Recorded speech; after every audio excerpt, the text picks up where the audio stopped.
सभी साथियों को नमस्कार। आज हम लोग शिव मार्तंड विषय के मुद्रा तंत्र के 45 नंबर की कक्षा में प्रवेश करने जा रहे हैं। पिछली कक्षा में जो हमने चर्चा की थी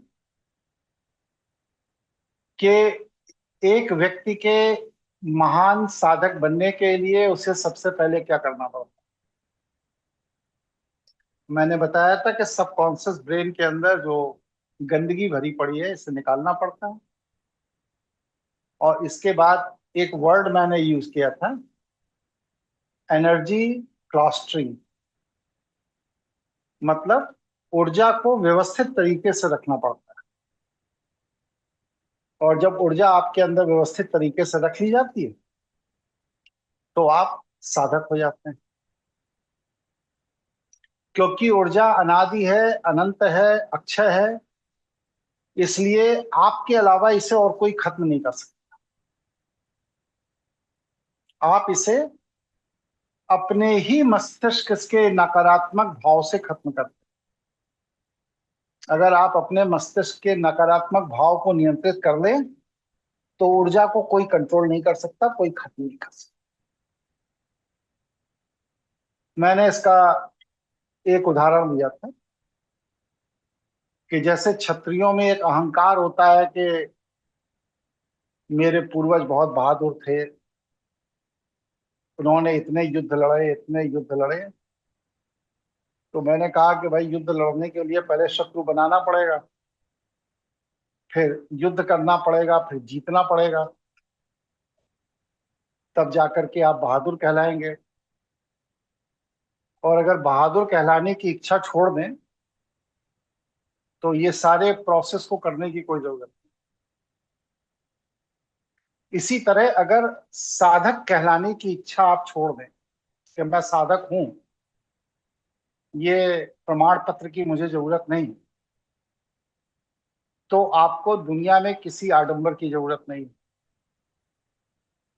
दुनिया के सारे आडंबर बस सिर्फ इसलिए ही करने पड़ते हैं क्योंकि हम दूसरों की निगाह में अपने को कुछ कहलाना चाहते हैं, अपनी कोई इंपॉर्टेंस बताना चाहते हैं, अपना कोई वजन बताना चाहते हैं। अगर हम ये मान लें कि हमारी कोई इंपॉर्टेंस नहीं है, कोई वजन नहीं है, भगवान शिव ही करता धरता है, वही मालिक है, जैसे आप उनके भक्त हैं वैसे मैं भी उनका भक्त हूं, मैं भी उतना ही सामान्य व्यक्ति हूं जितने आप सामान्य हैं, तो मुझे अब जीवन में अपनी इंपॉर्टेंस को एस्टेब्लिश करने के लिए कोई संघर्ष करने की जरूरत नहीं। और जब हम अपनी इंपॉर्टेंस को एस्टेब्लिश करने के लिए करते हैं संघर्ष, तो ये संघर्ष की ऊर्जा हमारे मस्तिष्क में, सबकॉन्शियस में हमारे साधना की ऊर्जा को खाना शुरू कर देती। यहां तक मैंने बताया था। और मैंने ये भी कहा था कि निष्कर्ष ये निकलता है कि साधक की ऊर्जा कभी खत्म नहीं होती, बशर्ते वह आडंबर, अहंकार को छोड़ दे। अगर आपने आडंबर और अहंकार को छोड़ दिया है तो आपकी ऊर्जा कभी खत्म नहीं होती। उदाहरण भी मैंने दिया था, जैसे इस माया क्षेत्र में धन, जो प्रमुख चीज है माया की, उसको अगर आप व्यवस्थित तरीके से निवेश कर देते हैं तो पीढ़ी दर पीढ़ी तक आपका वह धन कभी खत्म नहीं होता, बशर्ते आपके यहाँ कोई आडंबरी उत्पाती पैदा ना हो। तो अगर वंशक्रम में कोई आडंबरी या उत्पाती नहीं है और अगर ग्रैंडफादर ने 1 करोड़ रुपए स्टेब्लिश कर दिया आने वाली पीढ़ियों के लिए, तो वह ग्रैंडफादर के समय में ही इतना प्रचुर धन हो जाएगा कि आने वाली पीढ़ियां कोई भी काम नहीं करेंगी, कोई भी, तब भी उनका जीवन निर्वाह बड़े आराम से होता रहेगा और पीढ़ियों तक होता रहेगा। ये मैंने अपना मत रखा था। किसी के मन में कोई प्रश्न, कोई शंका, कोई विचार उपजा हो तो आप मुझसे बात कर लीजिए।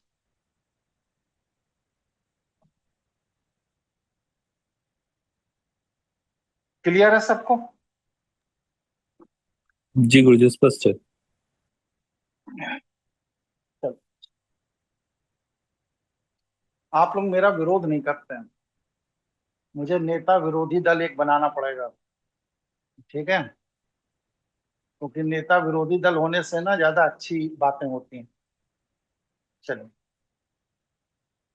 अब मैं आगे बढ़ता हूं, आज का विषय उठा रहा हूं।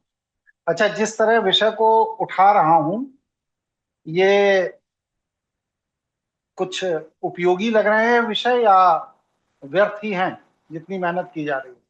क्या लग रहा है आपको? जी गुरुजी, बिल्कुल उपयोगी लग उपयोगी रहे हैं। लग नहीं रहे डेली उपयोगी हैं लाइफ गुरुजी। के साथ। उपयोगी हैं, चलिए, बहुत अच्छी बात। आज का विषय मैंने ये उठाया है कि व्यक्ति अपने जीवन में अपने स्वयं के प्रयास से संघर्ष कैसे पैदा कर। किसी दूसरे की औकात नहीं है कि आपके जीवन में संघर्ष पैदा कर, हो ही नहीं।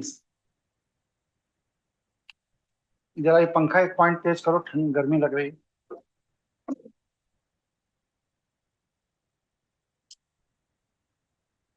फुल पे कर दो, कम कर। मेरा कहना यह है कि किसी भी व्यक्ति के जीवन का संघर्ष कोई दूसरा पैदा कर ही नहीं सकता, कर ही नहीं सकता। अगर किसी भी व्यक्ति के जीवन में संघर्ष है तो उसकी अपनी ऊर्जा के कारण है। आप लोग बताइए भाई, आप लोगों का क्या मत है इस विषय में?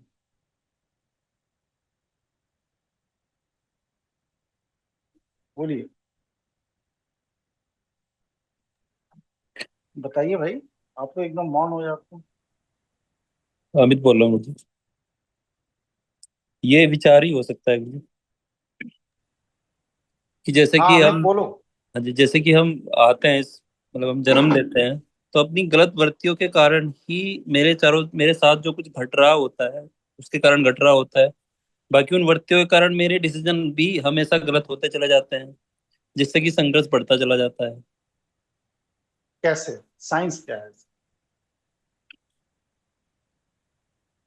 साइंस वही जो अभी आपने पिछले वक्तव्य में समझाया था। या समझा है? जी। समझिए, समझिए। आप ये समझिए कि आपका ये जो शरीर है, ये एक कंट्री है, एक देश है, समझिए ये भारतवर्ष। तो इस भारतवर्ष में भारत सरकार का कानून चलेगा कि नहीं चलेगा? जी। चलेगा। चलेगा। लेकिन ये भारत सरकार का कानून बनाएगा कौन? पार्लियामेंट बनाएगी और राष्ट्रपति उसका अनुमोदन कर देगा, कानून बन जाएगा और देश में चलने लगेगा। यही नियम है कि और कोई नियम है? मैं तो भाई इतना ही पढ़ा हूं कि यही नियम है, इसी टाइप का कुछ। जी यही नियम है। नवीन जी बताएंगे, और कोई नियम तो नहीं है? नवीन जी सुप्रीम कोर्ट के वकील है। नवीन जी, जी गुरुजी। कोई और नियम तो नहीं है कानून बनाने का? नहीं नहीं गुरुजी, यही है। यही है। देखो, कोई आ गया परमिशन। अब क्या है कि हमारा ये जो शरीर है, जो एक देश है, इसके अंदर ये जो मस्तिष्क है, ये दो हिस्से में बटा है, बायां और दायां। तो ये जो बायां और दायां मस्तिष्क है, ये समझिए कि दो पॉलिटिकल पार्टी है, पक्ष और विपक्ष, एक बीजेपी है, एक कांग्रेस।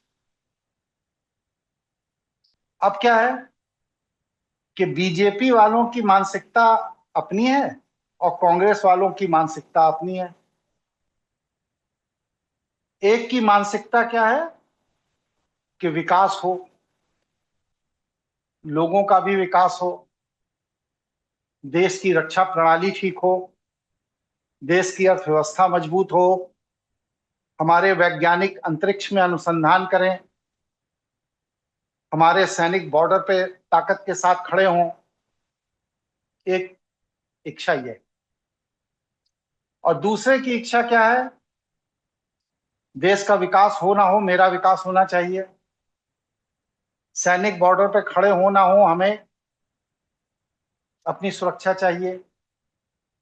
अंतरिक्ष में हमारे वैज्ञानिक काम करें ना करें, हमारी गाड़ी 2 करोड़ की होनी चाहिए। मतलब इसमें आप ये मत सोचिए कि मोदी जी को कमेंट कर रहा हूं। हम किसी को कमेंट नहीं कर रहे हैं, हम समझा रहे हैं।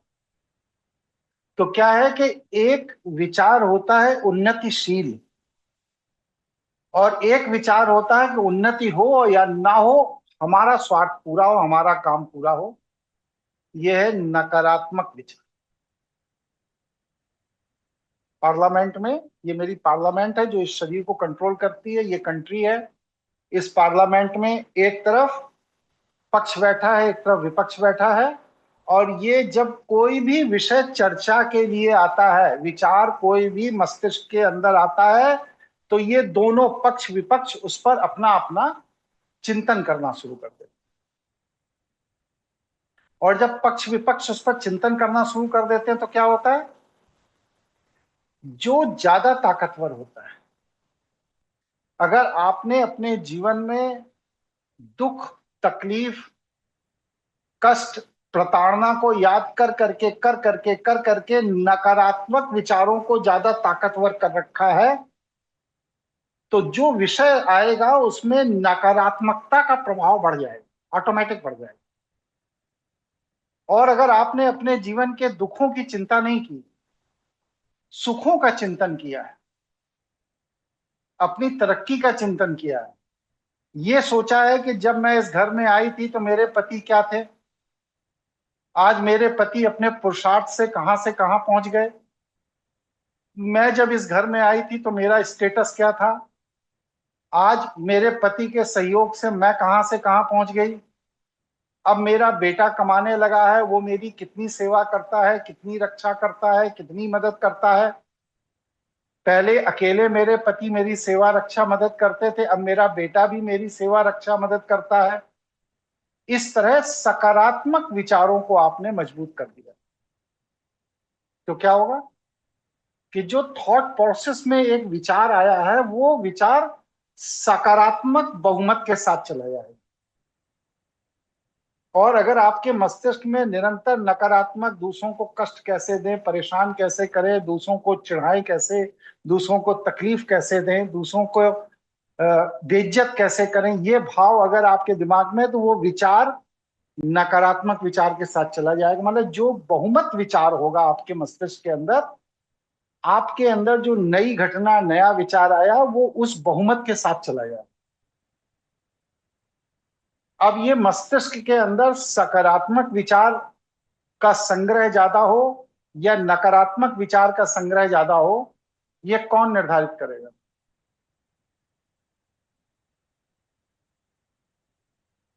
बताइए भाई। तो हम ही लोग हम ही आप ही को डिसाइड निर्धारित करना। इसमें कोई गुरु जी खुद ही भगवान करना नहीं है, पड़ेगा। खुद ही करना पड़ेगा। इसमें ना कोई भगवान है, ना कोई ग्रंथ है, ना कोई मंदिर है, ना कोई माला है, ना कोई गुरु जी हैं, और ना कोई गुरु घंटाल जी हैं। कोई जी नहीं है, आपको स्वयं करना। अब आपने क्या किया कि अपने मस्तिष्क में सकारात्मक विचारों की एक फौज खड़ी कर रखी है।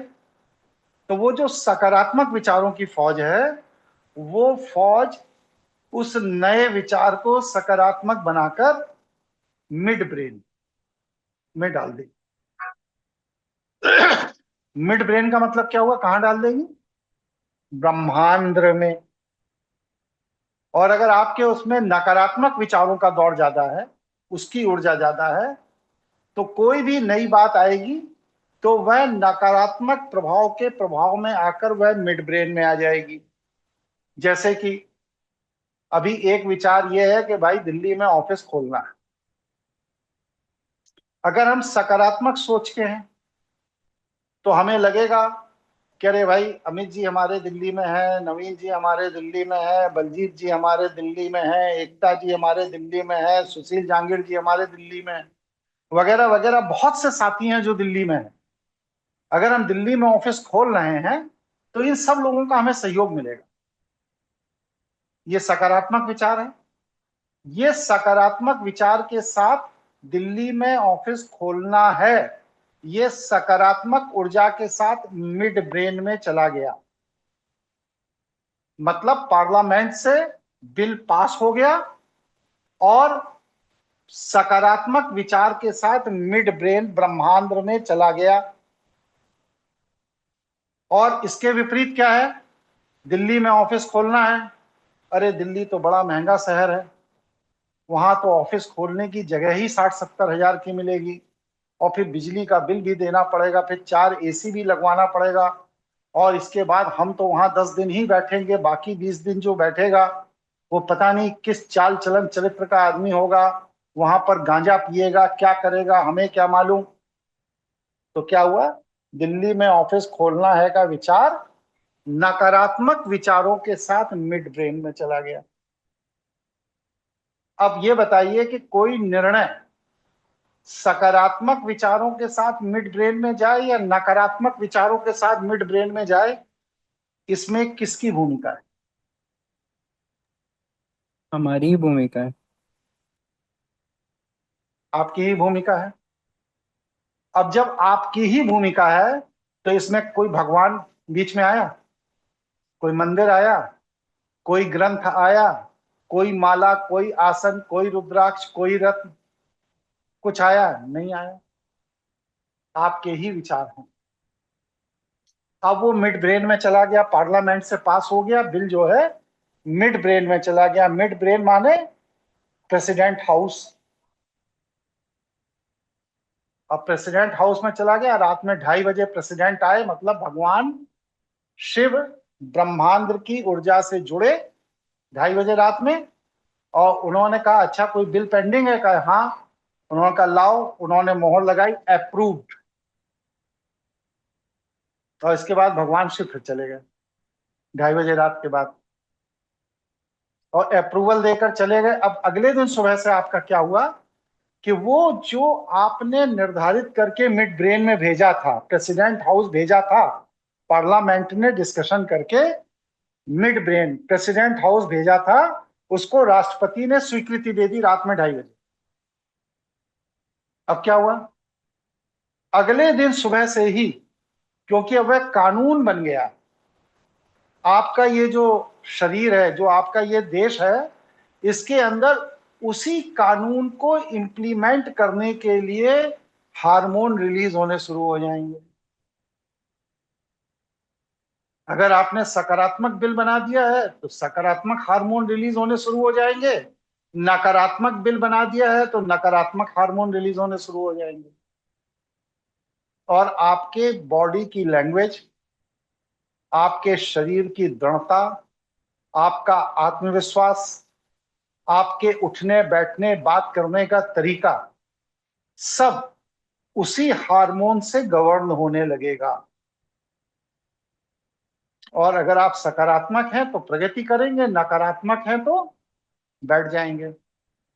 अब आप बताइए कि इस पूरे प्रोसेस को जितना मैंने आपको समझाया है, इस प्रोसेस में कहीं भी भगवान की, मंदिर की, माला की, मंत्र की, किसी की कहीं कोई भूमिका है?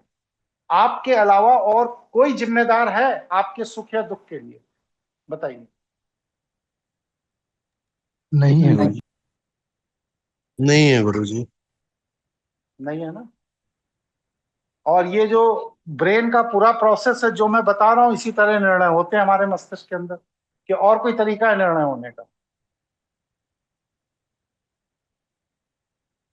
बताइए। यही तरीका है गुरु। यही तरीका है। तो मतलब क्या हुआ, निष्कर्ष क्या निकला कि हमारे जीवन में जो भी सुख या दुख है, जो भी संघर्ष है, सुख है, नकारात्मकता है, सकारात्मकता है, ये सारे के सारे चीजें हमारे अपने मस्तिष्क की ऊर्जा से नियंत्रित हैं। कोई भगवान बैठ करके हमें नियंत्रित नहीं कर रहा है। कार्य और कारण का विज्ञान आप समझिए। कार्य और कारण के विज्ञान में क्या है, स्पष्ट 2 लाइन में है। आप जो किसी और को देने की इच्छा रखते हैं, ईश्वर उसका 10 गुना आपको देता है। जैसे मैंने बताया कि एक आम की गुठली आप जमीन को दे देते हैं, जमीन क्या करती है, उसको सड़ाती है, गलाती है, उसके अंदर अंकुर करती है, अंकुर करके उसमें से कोपल निकलती है, एक पौधा बनता है, और फिर धीरे धीरे धीरे वो पौधा वृक्ष बन जाता है। फिर वृक्ष बनने के बाद उसमें फल आने लगते हैं। फिर क्या होता है, आपने एक गुठली जमीन को दी और बदले में आपको क्या मिला, हर साल सैकड़ों आम मिल रहे हैं, हर साल सैकड़ों आम। ठीक इसी तरह जब हम एक विचार सकारात्मक या नकारात्मक किसी को ट्रांसफर कर देते हैं, तो वह सकारात्मक या नकारात्मक विचार एक निश्चित समय के बीत जाने के बाद सैकड़ों विचारों के रूप में आपके आसपास आ जाते हैं। अगर आपने सकारात्मक विचार ट्रांसफर किए हैं तो ये आपके धन, यश, पद, प्रतिष्ठा के रूप में आपके आसपास घूमने लगेंगे। और अगर आपने नकारात्मक विचार जीवन में ट्रांसफर किए हैं लोगों को, तो आपके घृणा, द्वेष, परेशानी, संघर्ष, आर्थिक परेशानी, मानसिक परेशानी, रोग, व्यथा, इसके रूप में आपके आसपास घूमने लगे। यही प्रारब्ध। ठीक है, स्पष्ट हो गया? किसी के मन में कोई विचार हो तो बताइए। गुरुजी मेरा एक सवाल था। बताइए। गुरुजी आपने ब्रह्म ऊर्जा का समय बताया 2:30 से 3:30 बजे, और जो ब्रह्म मुहूर्त होता है, तो गुरुजी ये ब्रह्म ऊर्जा और ब्रह्म ये मुहूर्त दोनों एक ही 3:30 बजे जब भगवान शिव अपना काम कर चुके होते हैं, तब ब्रह्मा जी का काम शुरू होता है। ब्रह्मा जी का काम क्या है, एग्जीक्यूट करना। जी। तो एग्जीक्यूशन के पहले बिल पास होगा तभी तो गुरुजी पहले ब्रह्म ऊर्जा, पहले ब्रह्मांडीय ऊर्जा आ गई और उसके बाद ब्रह्म ऊर्जा आ गई। बिल्कुल। ब्रह्मांडीय ऊर्जा भगवान शिव के अधीन है। ब्रह्मांडीय ऊर्जा ने उस बिल को पास कर दिया। जी गुरुजी। और जब ब्रह्मांडीय ऊर्जा ने उस बिल को पास कर दिया, तो वह जो बिल पास हुआ है उसके अनुसार ब्रह्म मुहूर्त की ब्रह्म ऊर्जा आपकी बॉडी के हार्मोनल चेंज को करके उसे एग्जीक्यूट करना शुरू कर दिया। तो गुरुजी हम जो जप और तप करते हैं, तो फिर हम इसी समय क्यों नहीं करते कि जिस टाइम 2:30 से 3:30 बजे के लिए? क्योंकि वैष्णव लोगों ने आपको भ्रमित कर रखा है कि ब्रह्म मुहूर्त में जप करिए। कब करिए, जब शिव ऊर्जा का समय बीत जाए, ब्रह्म ऊर्जा का समय बीत जाए और विष्णु ऊर्जा का समय शुरू हो, तब करिए। क्यों? क्योंकि उनका उद्देश्य आपको गुलाम बना के रखना है। जी। भाई आप देखिए, वैष्णव व्यवस्था क्या है और शिव व्यवस्था क्या है, दोनों की व्यवस्था को समझ लीजिए, समझ में आ जाएगा। भगवान शिव की व्यवस्था यह है कि इस धरती पर करोड़ों पेड़ लगे हैं जिनका कोई मालिक नहीं है, बस सिर्फ भगवान ही मालिक है। करोड़ों पेड़ लगे, जिसको भूख लगे वो जाए उस पेड़ से फल तोड़े, खाए, अपनी भूख मिटाए और चला जाए। फिर दोबारा भूख लगे तो दूसरे पेड़ से फल तोड़ ले, खा ले और चला जाए। वहां पर कोई स्वामी नहीं है किसी चीज का, एक ही स्वामी है, वो है भगवान शिव। यह है शैव व्यवस्था। वैष्णव व्यवस्था क्या है कि एक राजा है, उसका एक राज्य है, राज्य में उसकी संपत्ति है और उस संपत्ति का मालिक कौन है, राजा है। राजा कौन है, विष्णु का प्रतिनिधि। राजा की आज्ञा का उल्लंघन कोई नहीं कर सकता, राजा की संपत्ति को कोई क्षति नहीं पहुंचा सकता। अगर आपको खाने में भूख लगी है तो आप राजा के दरबार में जाकर मांगिए, तब खाइए। कोई भी इतिहास में ऐसा राजा हुआ जिसने घोषणा की हो कि जिसको जब जहां भूख लगे आप मेरे बगीचे से फल पौधा तोड़कर खा पी सकते हैं? कोई घोषणा किसी राजा ने की नहीं करेगा। क्यों? क्योंकि साम्राज्य की मर्यादा का यह उल्लंघन है कि अगर राजा की आज्ञा के बिना सामान्य व्यक्ति राज संपत्ति का उपभोग शुरू करे। शैवों में राजा प्रजा की प्रथा ही नहीं, वहां राजा भी होगा तो विदेही होगा। जैसे राजा जनक राजा हैं लेकिन विदेही हैं, वो किसी संपत्ति के मालिक नहीं है। वो कहते ये मेरा देह ही जब नहीं है, मेरा ये भगवान का दिया हुआ देह भगवान का है, मेरा नहीं है। और जब हम इस देह के ही स्वामी नहीं है तो हम संपत्ति के स्वामी कैसे हो सकते हैं? इसी को कहा गया विदेही। जितने ऋषि मुनि मनीषी चिंतक जितने भी हुए हैं, ये सब विदेही होते थे। इनका देह के ये अपने को स्वामी नहीं कहते। रावण 84 दिन के युद्ध में जब उसके भाई बंधु मर गए, उसके पुत्र आदि मर गए, सब मर गए। अब ये हुआ कि रावण युद्ध में जाएगा तो उसने 3 काम किए। सबसे पहला काम उसने ये किया कि लंका के अंदर की जितनी भी महिलाएं और बच्चे थे उनको शुक्राचार्य जी महाराज के क्षेत्र में भेज दिया, जिसे हम कहते हैं कावा, वर्तमान का जो कावा, वहां भेज दिया कि अब ये महायुद्ध है, अब आर पार का निर्णय है, इसमें बच्चों महिलाओं को क्यों परेशान करना, इनको भेज दो। भेज दिया। दूसरा उसने जो बड़ा काम किया वो क्या किया कि वो ये जानता था कि ये निर्णायक युद्ध है। 6 करोड़ लोग उस युद्ध में पार्टिसिपेट किए थे, राम और रावण की तरफ से। तो ये हुआ कि हम ब्राह्मण हैं,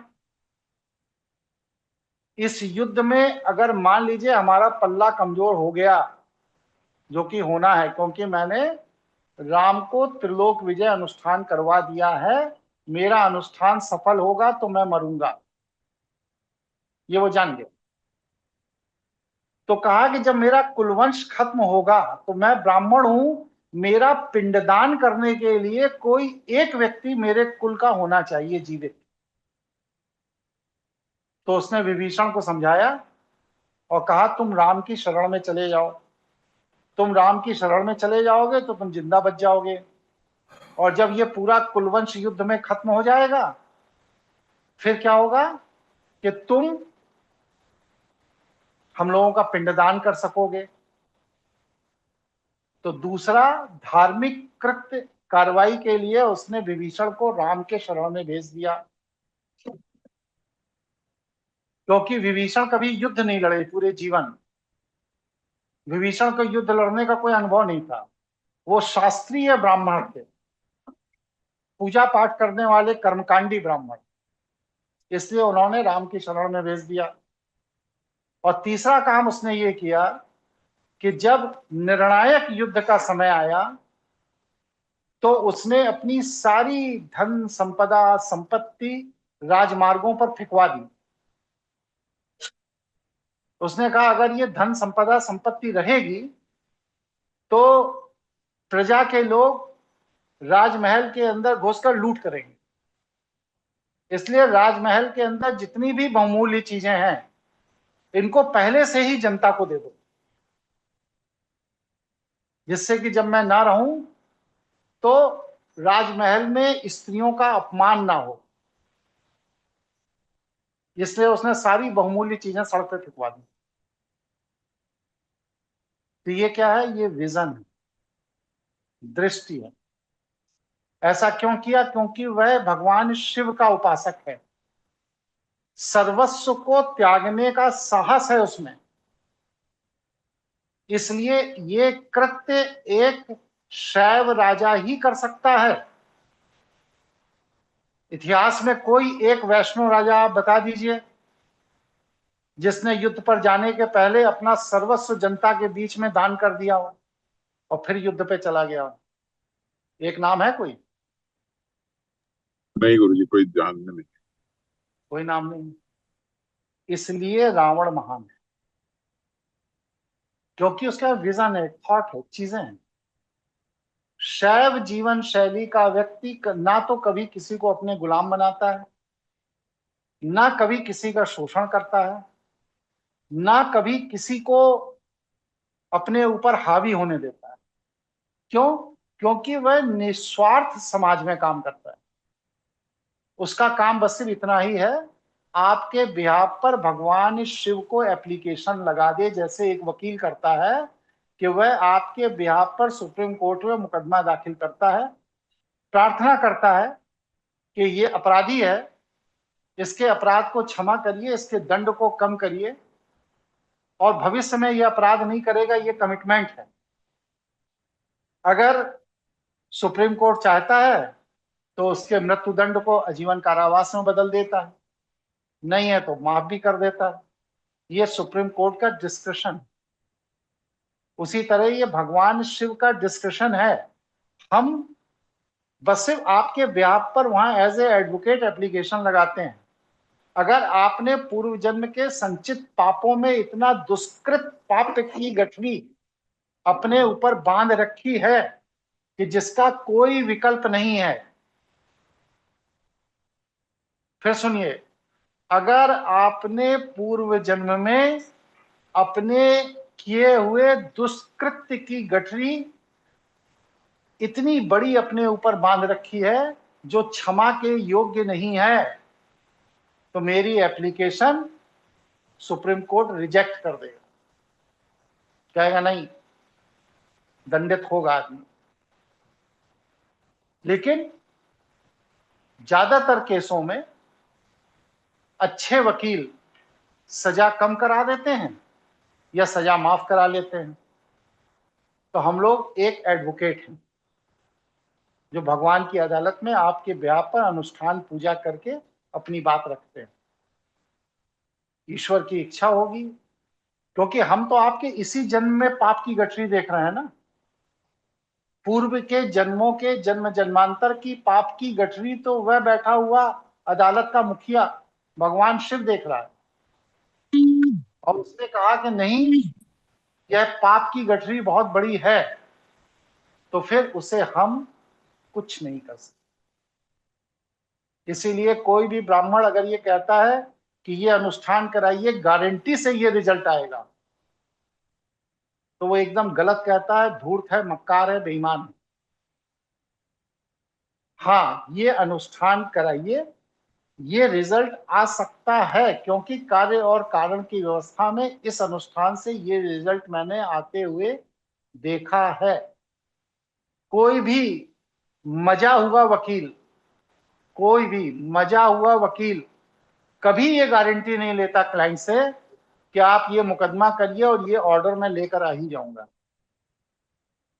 ये वही वकील गारंटी लेता है जो धूर्त है, मक्कार है, बेईमान है और जो क्लाइंट की जेब से पैसा निकाल के अपनी जेब में डालना चाहे।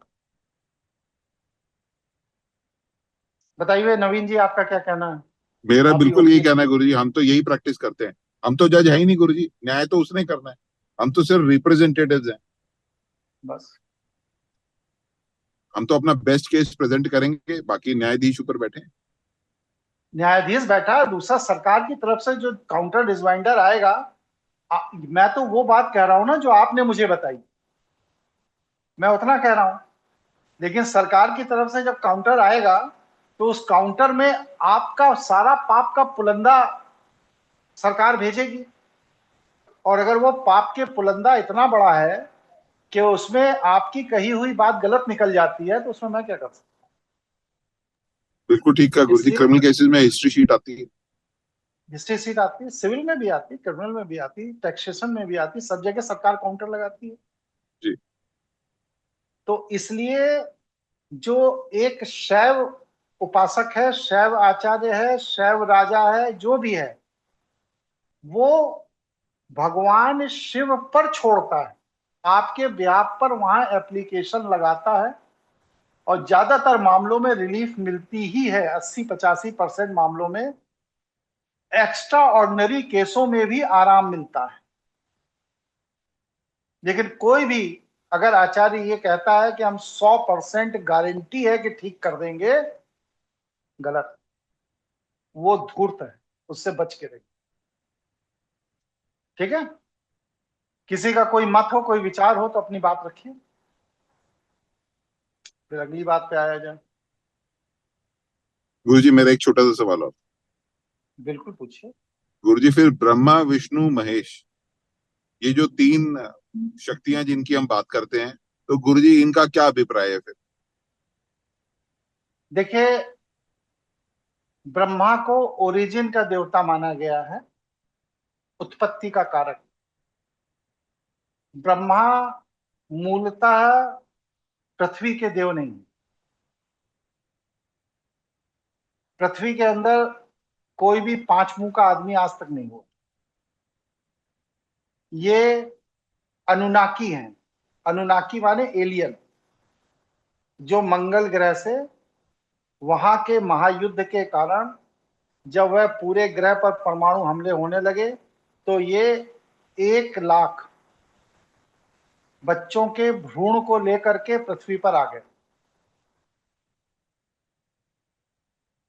और उस बच्चों के भ्रूण से सृष्टि की उत्पत्ति का ये बार बार प्रयास कर रहे थे, जिसमें इनके भ्रूण खराब हो रहे। तब भगवान शिव से इन्होंने वार्ता की और उन्होंने कहा कि पृथ्वी मैथुनिक है, यहां पर बिना मां के गर्भ के भ्रूण विकसित नहीं हो सकता, क्योंकि यहां का क्लाइमेट इस तरह का। तब इन्होंने सरस्वती के गर्भ की मदद से 10 मानस पुत्र पैदा किए, बाकी सारे भ्रूण नष्ट हो गए, क्योंकि इन्होंने 10 मानस पुत्र पैदा किए, इसलिए इन्हें उत्पत्ति का देवता शास्त्रों में घोषित कर दिया है। जी। विष्णु राज परंपरा को लेकर आए कि मैं राजा तू प्रजा, मैं मालिक पालनहार, और तू मेरे सेवा दे और मैं तुझे पालूंगा। तो ये राजा और गुलाम का जो कंसेप्ट है, ये वैष्णव लेकर आए, जो कि ब्रह्म संस्कृति का ही हिस्सा थे। इस तरह हमारे यहाँ राजा और प्रजा की जो पद्धति समाज में आई, उसे कहा गया पालनहार, पालने वाला। लेकिन हम शैवों का जीवन अलग है। हम लोगों का कोई जनक नहीं है। भगवान शिव का कोई माता पिता है? नहीं। वो अनादि हैं, अनंत हैं, अक्षय हैं, और सृष्टि के समाप्त होने के बाद भी बने रहेंगे। सृष्टि के आरंभ के पहले से थे। इसलिए हम लोग अनादि ऊर्जा की उपासना करते हैं, क्योंकि ब्रह्मा की भी एक आयु है। काल के प्रवाह में ब्रह्मा की भी मृत्यु होती है, और काल के प्रवाह में विष्णु की भी मृत्यु होती है। लेकिन भगवान शिव ही एक ऐसी ऊर्जा है जो कालों के काल महाकाल है, जिनका ना जन्म हुआ है ना मृत्यु होगी। तो हम लोग महाकाल के उपासक हैं, इसलिए हम लोगों को जन्म और मृत्यु का भय सताता नहीं। ठीक है नवीन जी? ठीक है गुरुजी, फिर जो महाकाल है वो अर्धनारेश्वर कैसे हुए गुरुजी? महाकाल मैं बताऊं, समझा। महाकाल ने ये बताया हमें और आपको सबको कि यह सृष्टि मैथुनिक है। तो यह सृष्टि मैथुनिक है, इसमें स्त्री और पुरुष का बराबर का योगदान है। ना अकेले पुरुष इस सृष्टि को चला सकता है, ना अकेले स्त्री इस सृष्टि को चला सकती है। इसलिए भगवान शिव ने हमें बताने के लिए, एजुकेट करने के लिए कि इस सृष्टि के संचालन में स्त्री और पुरुष दोनों की समान भूमिका है, इसलिए उन्होंने अर्धनारीश्वर स्वरूप को धारण किया हमें एजुकेट करने के लिए, बस। गुरुजी फिर हम ये कह सकते हैं कि जो महाशिव है वो सिर्फ महाशिव है, तो वहां पे ना ही कोई शक्ति महाशिव डिफाइंड, ना ऊर्जा पुरुष है, है ना स्त्री है, ऊर्जा है सिर्फ। वो ऊर्जा है। जैसे स्त्री, हमारे अंदर भी आत्मा ऊर्जा रूप में है, जी गुरु, हमारी पत्नी में भी जो आत्मा है वो ऊर्जा रूप में है। तो ये जो हमारे अंदर आत्मा ऊर्जा रूप में और हमारी पत्नी में जो आत्मा ऊर्जा रूप में है, ये दोनों ऊर्जाएं जहां से आई हैं वो महाशिव। तो गुरुजी वहां कोई लेकिन स्त्रीलिंग पुल्लिंग नहीं है, वहां ना एक ना, ही है। वहां नहीं है, वहां एक ही है। अब वहां से ये ऊर्जा आई और ऊर्जा में आकर उसने पिंड धारण किया, एक पुरुष बन गया, एक स्त्री बन गई। समझ गए गुरु। अब ये सृष्टि चलाने के लिए स्त्री और पुरुष का संयोग होगा, तो सृष्टि का क्रम चल रहा है। जिस दिन यह संयोग बंद हो जाएगा उसी दिन सृष्टि का क्रम रुक जाएगा। ऊर्जा में कभी स्त्री पुरुष लिंग नहीं होता, ठीक है। जी गुरु, धन्यवाद गुरु। आप देखिए एक चीज और देखिए नवीन जी, जी, रानी लक्ष्मीबाई, आप उन्हें स्त्री कहेंगे कि पुरुष कहेंगे? स्त्री कहेंगे गुरु। शरीर से वो स्त्री हैं, लेकिन चित्त उनका पुरुषों जैसा, पुरुषोचित्त गुण से संपन्न है। जी, उनका पति अंग्रेजों से टक्कर नहीं ले पाया, लेकिन रानी लक्ष्मीबाई ने अंग्रेजों से टक्कर ले ली। बहुत से पुरुष इस शरीर में होते हैं जो दिखते हैं पुरुष जैसे, लेकिन वो स्त्रियोचित गुणों से भरे होते हैं। पुरुष स्त्रियोचित गुण का है या नहीं है, ये कैसे पकड़ा जाएगा बताइए? गुरुजी उसके भाव से, उसके व्यवहार से।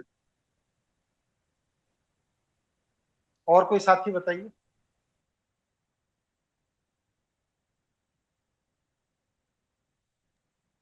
स्वभाव, गुरु जी उसके स्वभाव से। कोमल होगी, एक्ट करने के तरीके से। एक बात से बस पकड़ में आ जाएगा, जो पुरुष दूसरों की आलोचना करने और सुनने में रुचि लेता है वो स्त्रियोचित।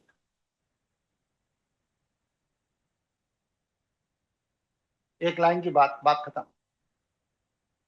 कोई भी पुरुष अगर आपके सामने बैठा है, आप बस सिर्फ 2 मिनट की उसकी वार्ता में ये ऑब्जर्व करिए कि क्या वह किसी अन्य की आलोचना करने में या सुनने में रुचि ले रहा है।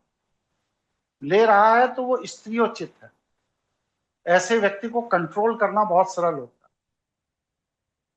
है। ऐसा व्यक्ति बड़ी जल्दी आपके नियंत्रण में आता है, ठीक है। इसी तरह कोई स्त्री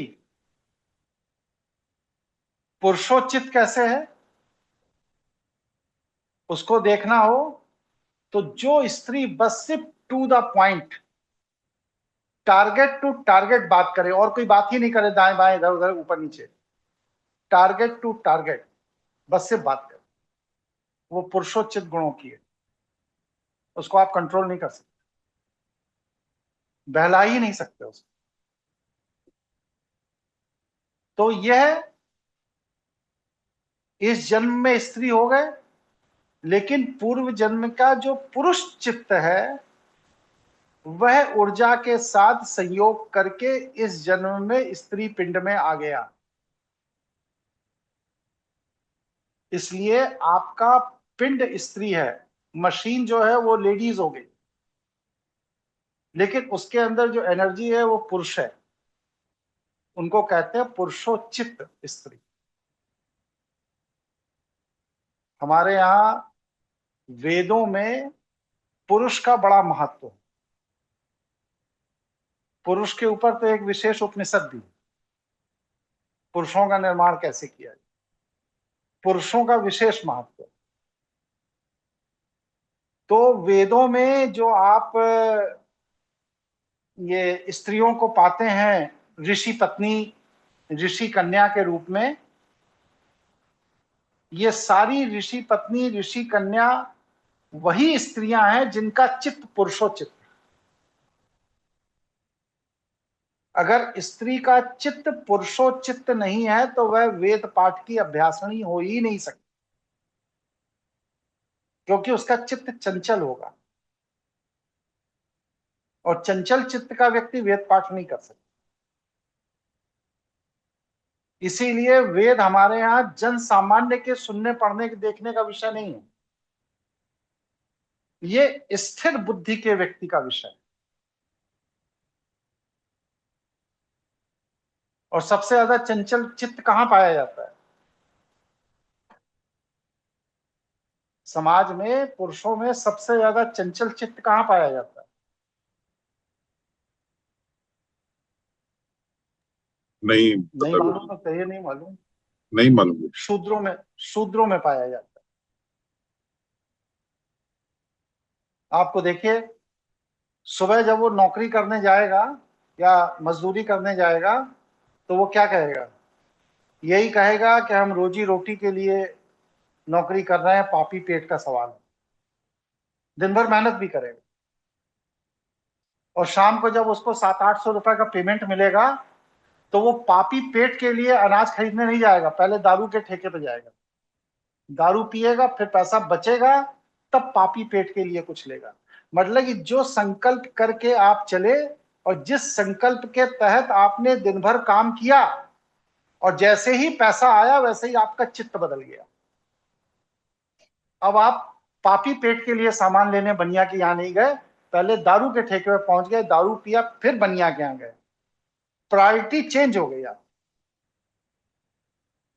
इसीलिए शूद्रों को वेद पाठ का अधिकार नहीं दिया गया, क्योंकि उनका चित्त स्थिर नहीं है। और जिनका चित्त स्थिर है उनको वेद पाठ का अधिकार भी रहा है, और कई शूद्र हमारे यहां ऋषि हुए हैं।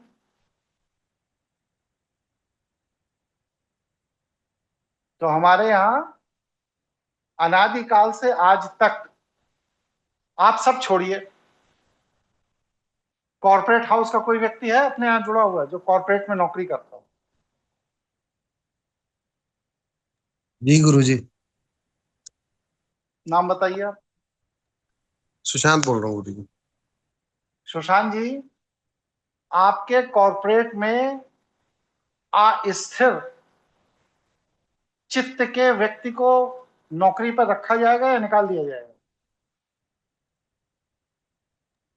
फिर चित्त का होगा तो गुरुजी रखा जाएगा नौकरी पे, और अच्छे हायर लेवल पे ही होगा। मेरा कहने का भाव यही है ना कि अस्थिर चित्त का व्यक्ति है वो कॉर्पोरेट में कभी भी ऊंचे पद पे नहीं जा सकता। जी गुरुजी बिल्कुल नहीं, क्योंकि वो छोटी छोटी चीज पे विचलित हो जाएगा। छोटी छोटी चीज पे विचलित हो जाएगा।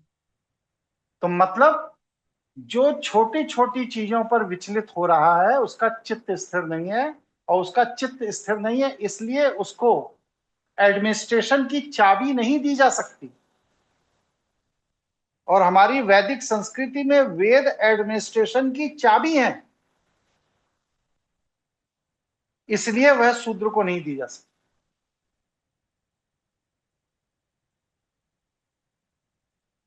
जी स्पष्ट गुरुजी। है? समझ में आ गई बात? स्पष्ट है गुरुजी। जी गुरुजी। जिसको कोई आपत्ति हो अपनी बात रखिए।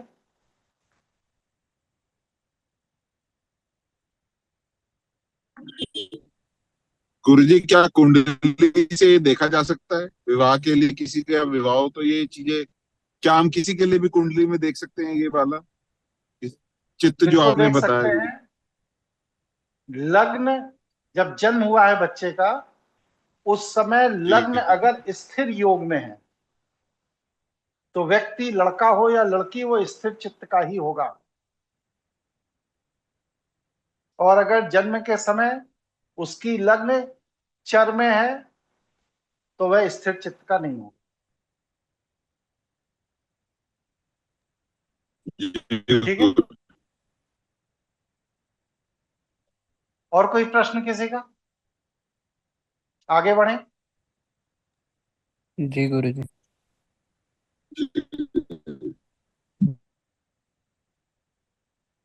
चलिए, अगला विषय हम रख रहे हैं। मतलब यहां तक विषय एकदम कंसेप्ट क्लियर हो गया। अब ये एकदम पता लग गया ना कि हमारी समस्याओं का कारण कहीं कोई भगवान नहीं है, कोई मंत्र नहीं है, कोई देवी देवता नहीं है, हमारा अपना थॉट प्रोसेस ही हमारे सुख या दुख का कारण है। यहां तक स्पष्ट हो गई बात? जी गुरुजी।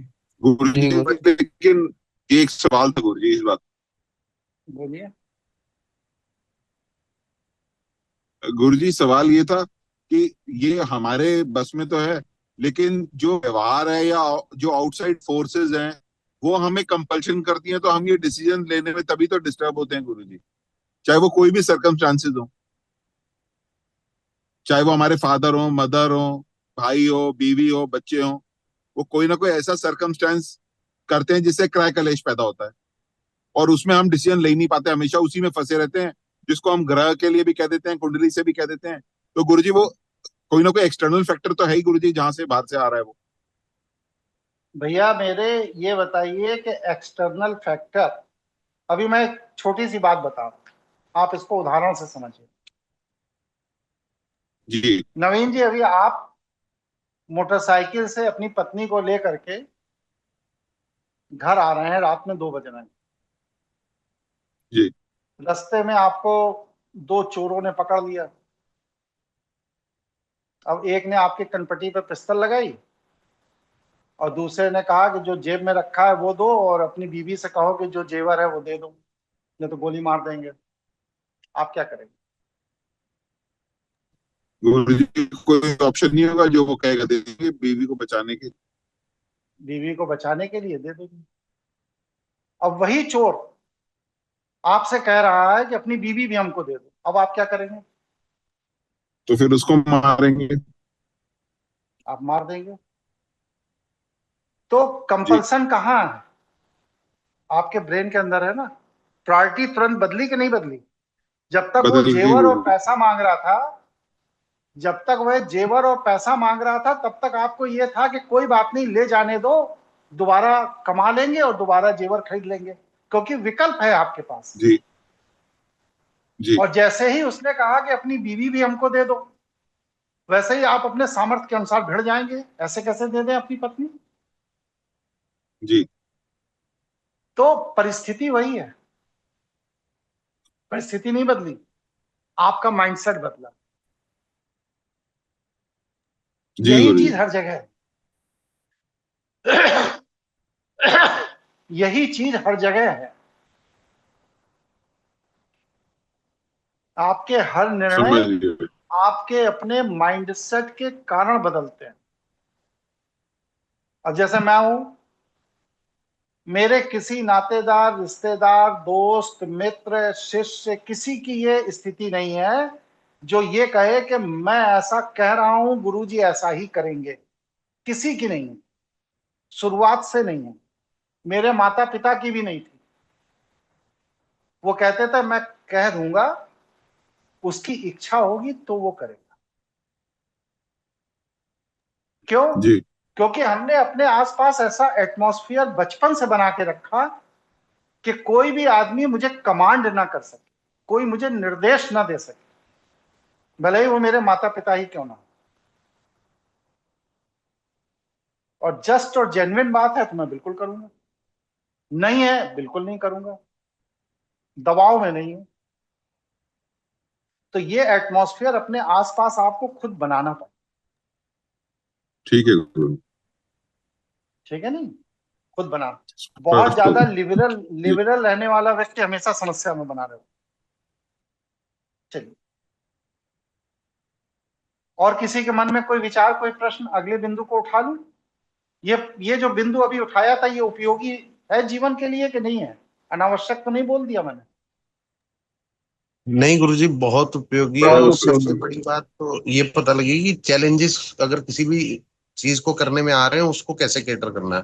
नेगेटिव नहीं होना, उसको केटर करने के बारे में सोचना है, आउटकम नहीं सोचना उसको। इसी को तो भगवान श्री कृष्ण कह रहे हैं ना, कर्मण्येवाधिकारस्ते मा फलेषु कदाचन, कि कर्म करो। कर्म करना एक कला है। ये जो हम लोग करते हैं, गाड़ी चला लेते हैं, बगीचे में जाके 4 ठो पौधे लगा लेते हैं, कंप्यूटर पर बैठ के 2 घंटा टाइप कर लेते हैं, ये कर्म नहीं है।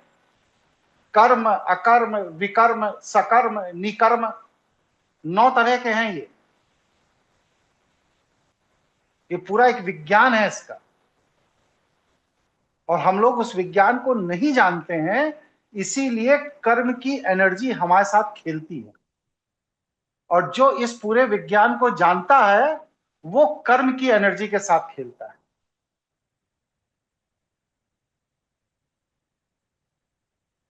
ठीक है? गुरुजी फिर इस टॉपिक पे भी एक दिन आप जरूर बताइए, कर्म पे। बता देंगे, बता देंगे। अब देखिए, अर्जुन को कृष्ण बराबर समझा रहे हैं, समझा रहे हैं, समझा रहे, 11वें अध्याय तक समझाते चले गए, लेकिन वो कर्म को समझ ही नहीं पा रहा है, बेवकूफ है। फिर जब 11वें अध्याय तक वो समझ नहीं पाया, तो कृष्ण ये समझ गए कि इसका वो मेंटल लेवल नहीं है जिस मेंटल लेवल पर मैं अपनी बात कह रहा हूं। कहा फिर क्या, युद्ध होना है,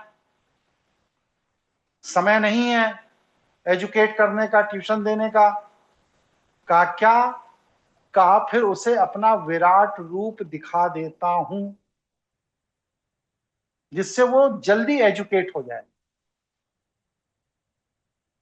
और उन्होंने अपना विराट रूप दिखाया, और उस विराट रूप को देखकर अर्जुन के मस्तिष्क के न्यूरॉन्स के अंदर इतनी तेज हलचल होनी शुरू हुई, इतनी संभावनाएं खुलनी शुरू हुई कि वो विक्षिप्त हो गया।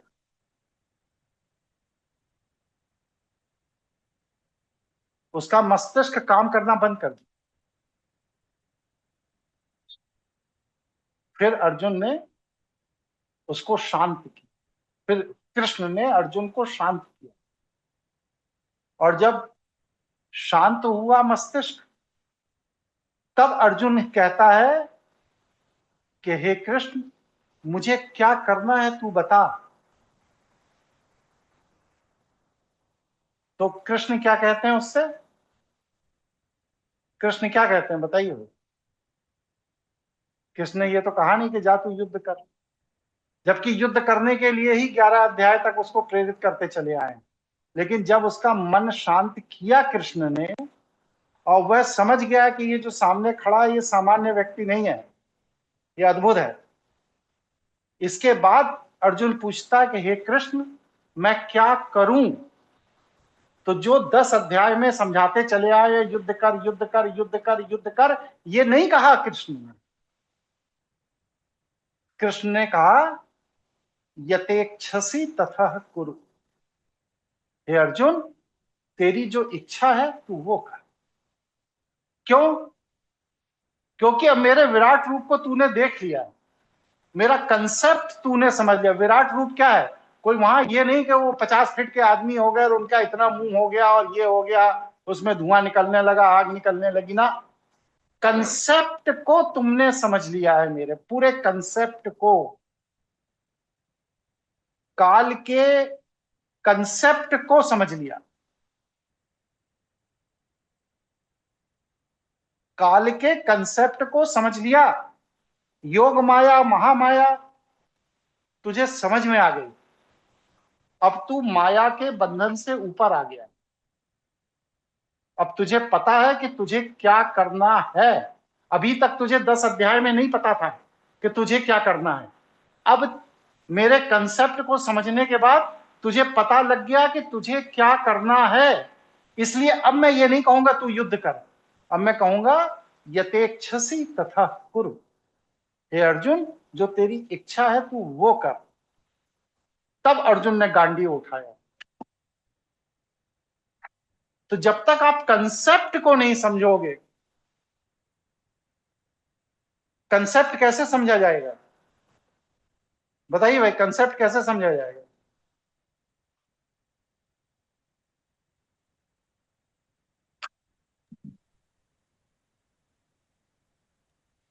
आप ही बताइए। कंसेप्ट समझाने वाले के विजन पर जाकर जब आप अपना माइंडसेट वहां पहुंचा देते हैं, तब आप कंसेप्ट समझ पाते हैं। उसी एक ही फैक्ट्री में, एप्पल की कंपनी हो, चाहे माइक्रोसॉफ्ट हो, चाहे गूगल हो, चाहे जो, उसमें 7 अलग अलग लेयर में एम्प्लॉय काम करते हैं। और वो जो 7 अलग अलग लेयर में एम्प्लॉय काम करते हैं, उसमें कहते हैं प्रमोशन हो गया। प्रमोशन क्या है?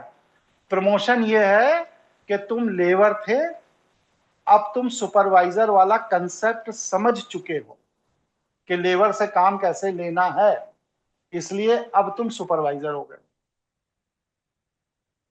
फिर अब तुम मैनेजर वाला कंसेप्ट समझ चुके हो कि सुपरवाइजर से कैसे काम लेना है, तो अब तुम मैनेजर हो गए। इस तरह कंपनी में 7 अलग अलग लेयर में आपका प्रमोशन होता चला जाता है। अगर आप शुरू के 4 कंसेप्ट पहले से ही जानते हैं, तो इंटरव्यू के बाद सीधे 5वें कंसेप्ट में आपका एडमिशन हो जाएगा, नौकरी मिल जाएगी। फिर आपको वहां फ्रेशनर की तरह ज्वाइन नहीं कराया जाएगा। क्यों? क्योंकि आपके पास एक्सपीरियंस है 4 कंसेप्ट समझने का, इसलिए आपको 5वें कंसेप्ट में डाल दिया जाएगा। तो प्रॉब्लम कहां पर है? प्रॉब्लम बस सिर्फ आप अपनी बुद्धि से कंसेप्ट को नहीं समझ पा रहे हैं। प्रॉब्लम बस सिर्फ यहां है। समझाने वाले में कोई प्रॉब्लम नहीं है। एक ही क्लासरूम में एक टीचर पढ़ाता है 40 बच्चे, और उसमें एक बच्चा जो कंसेप्ट को समझ लेता है वो 96 नंबर लाता है। और उसी क्लासरूम में वही चीज दूसरा बच्चा टीचर के कंसेप्ट को नहीं समझ पाता, वो फेल हो जाता है। तो बताइए, टीचर के पढ़ाने में गलती है या हमारे कंसेप्ट को समझने में गलती है? हमारे कंसेप्ट को समझने। तो हमें अपने को इंप्रूव करना है। हमें कंसेप्ट समझना है। किसका? अपने गुरु का, अपने भगवान का, अपने इष्ट का, अपने देवता का। हमें कंसेप्ट समझना है। समझाने वाले में कोई दोष नहीं है, क्योंकि अगर उसके अंदर दोष होता तो उसी का पढ़ाया दूसरा बच्चा 96% नंबर कैसे ला रहा है? इसका मतलब वो सही पढ़ा रहा है। हम टीचर का कंसेप्ट नहीं समझ पा रहे, इसलिए हम फेल हो जाते। तो हमें अपने को इंप्रूव करना है। दुनिया में किसी दूसरे को इंप्रूव करने की जरूरत नहीं है। दुनिया का कोई टीचर आपको पढ़ा नहीं सकता जब तक कि आप अपने कंसेप्ट को नहीं समझते।